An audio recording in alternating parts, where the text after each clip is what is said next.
In the UK, we experience an average of 159 days of rainfall each year. This means that for a large part of the year, we are having to light fires with wet, damp wood in less than ideal conditions. Here are a few tips on how to light fire in wet conditions, using nature to your advantage. As a result of spending a lot of time outdoors in wet weather, I have adapted my bushcraft kit to help me get the best chance of getting a fire going in any conditions. Lately, I've kept a simple 1 metre square piece of waxed canvas in my kit. It doesn't take up much space, but it has many benefits which I will show you later in the video. The first, and arguably the most important part of wet weather fire lighting, is to try and find the driest wood. To do this, look for dead branches that are high up off the ground. Branches like these Scots pine ones are ideal, as there is plenty of resin that builds up in the joint where the branch meets the tree.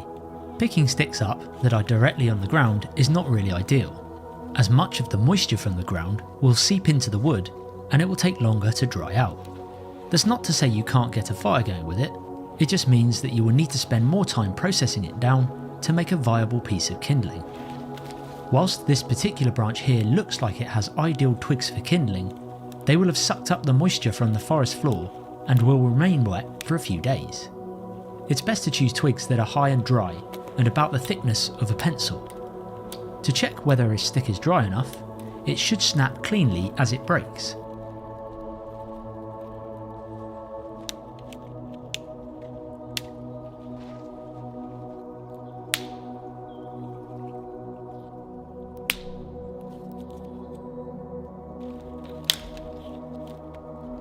If it snaps, but pieces of bark still hold on, then this wood is still green, i.e. it has not been dead long enough for all of the moisture to have left the wood. This type of wood will still ignite in a fire, but only when a fire has been burning for hot and long enough for it to do so. It's not ideal for the beginning stage of fire lighting. We've had rain on and off for the past few days, and there is a thunderstorm coming, which is why I chose to make this video on this particular day. As I know the weather is changeable fast here in the UK, this is where the waxed canvas sheet comes in handy. I place my twigs and kindling on top of the mat, and this stops any moisture from the ground seeping up into the wood as I go to collect more material. The best natural fire lighting resource that is available to me in this area is by far the bark of the silver birch tree. Here is a small piece I collected earlier that day, and to show you how flammable it is, I'm going to soak it in this small body of water and ignite it. After shaking off the excess water, you can see that the bark is still completely saturated. And if I hold a lighter to it, just watch how quickly it takes to flame once that initial surface layer of water has evaporated. The reason why it burns so well is because the outer bark contains betulin, which is what causes the bark to be white, but also protects the tree from bugs, pests and disease. The betulin is highly flammable, and it will often produce a black smoke as the oils burn off when you first light it.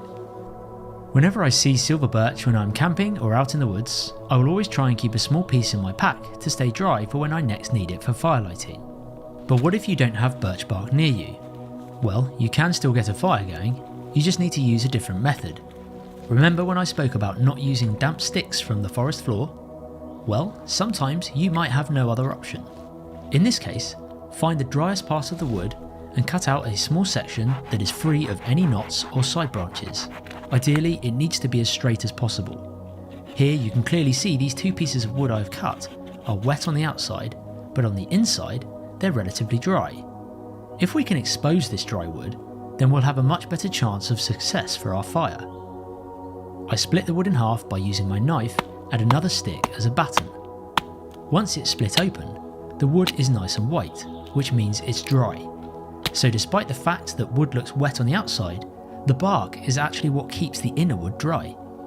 All that is needed is to expose that dry inner wood. Now, using my knife, I make fine curls towards the bottom of the stick. These need to be as thin as possible, but not too thin that they fall off the stick. By doing this, I'm getting to the innermost part of the wood, which will be the driest. Once I've made a big enough feather stick, I tend to make a number of very small thin shavings with the tip of my knife. You don't have to do this step, but again, given that the wood is wet, it's offering the best chance possible to get that fire going. I don't tend to cut any corners when lighting fire with wet wood. I then lay a few sticks down to act as a raft and keep my fire off the ground. Fire needs heat to continue burning. If I tried to light the feather sticks directly on the ground, the cold from the saturated moss is going to sap the heat from the fire and likely stop it from burning well. I keep a small fire steel in my kit at all times. I lay my fire steel on the stick so that it is directly opposite those fine shavings that I just made. I then shower it with a few sparks, the fine curls ignite first, and then I tilt the feather stick vertically so that the fire climbs up through the curls.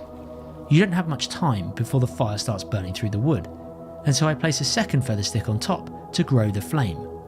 Ideally, a third feather stick will give you a more efficient burn. Then it's just a case of laying the feather stick down onto the layer of sticks and slowly adding small pieces of kindling on top and gently building the fire up as it burns.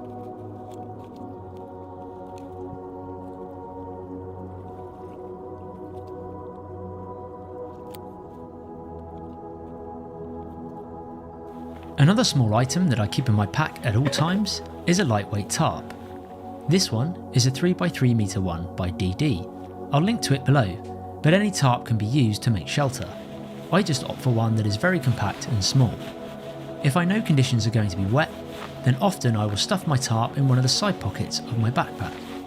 This is where having a lightweight thin tarp is useful. At one end of the tarp I will have some cordage tied to it, and this will be the last part that I put into the pocket of the pack. This side pouch is just over a litre, and the 3x3 meter tarp fits snug and the zip can be done up. And now we wait for the rain. Many times I've been out in the woods and the weather has caught me off guard. The forecast has said no rain, but I've suddenly been hit by a downpour and had little time to get under cover. This is why I have honed some of my kit so that I'm fully prepared for this. If you haven't checked the weather before you've gone out on a trip, you can often tell when bad weather is about to hit. Signs I look out for is a sudden drop in temperature, the air feels cool and fresh, and the wind will start to pick up. And whilst this might feel nice when you have been cutting up firewood, get ready, as you won't have long before the rain arrives.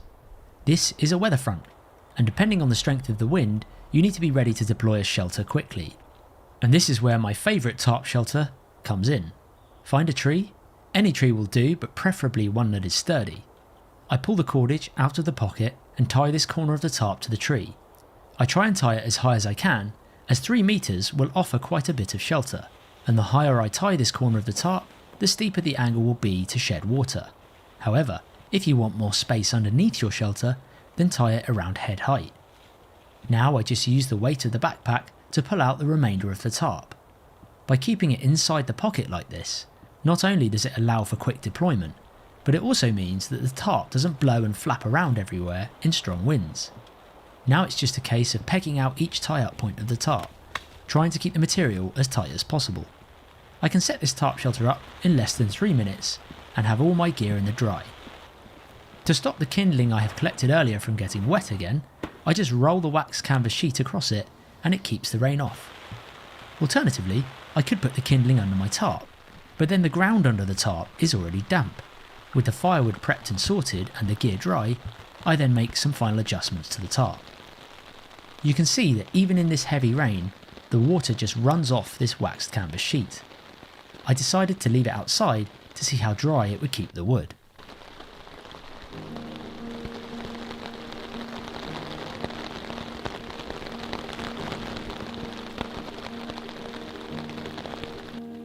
As I said earlier, the best natural material for fire lighting in this area is silver birch bark, and so I use my knife to scrape the outer bark into a fine dust pile.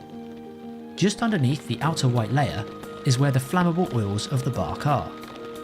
Now I'm under the tarp, I can take my time getting the final preparations of the fire ready. The ground in this particular area is saturated all year round. It's basically a bog, which is another reason I chose it for this episode. Despite the fact I don't really need to clear an area for a fire because the ground is so wet, I still think it's good practice to do this, as I want to be able to leave no trace of fire once I pack up camp. As I demonstrated earlier, I create a raft using small sticks. If you want to increase your chance of fire, you can split slightly larger sticks in half to create a flat, dry area to build your fire on. Now I use that waxed canvas sheet to protect the birch bark from the rain. It's imperative that the birch bark powder is kept as dry as possible. It will still ignite when wet, but it will take longer to burn the more saturated it is. Once the dust pile ignites, you have a few seconds to keep the fire going. To do this, I peel off a number of thin strips of the birch bark and get this lit from that first flame. It can take a while, but relying on the dust pile alone to get your twigs ignited isn't enough. You need to get that flame going for an extended period of time, and to do that, I carry it over to small strips of bark.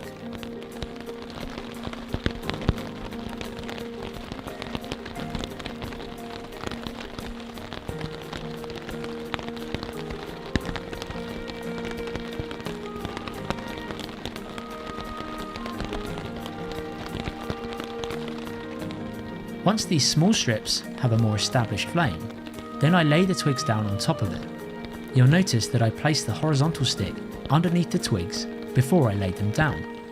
This is so that I can raise and lower the twigs to allow more oxygen to help the flame catch them alight. Throughout the early stages of the fire, I keep my body hunched over it to try and keep the rain off. With the rain being so heavy, it could easily put the flame out. And here's a top tip. I won't put the next layer of sticks on until the flame rises above the previous layer of sticks, and I apply this to all of my fire lighting in both dry and wet conditions. Too many times over the years I've put a fire out by putting on too much fuel too early and smothering it. When a fire is only just going, I find it best to let the flame creep above the first layer of sticks before adding the next layer.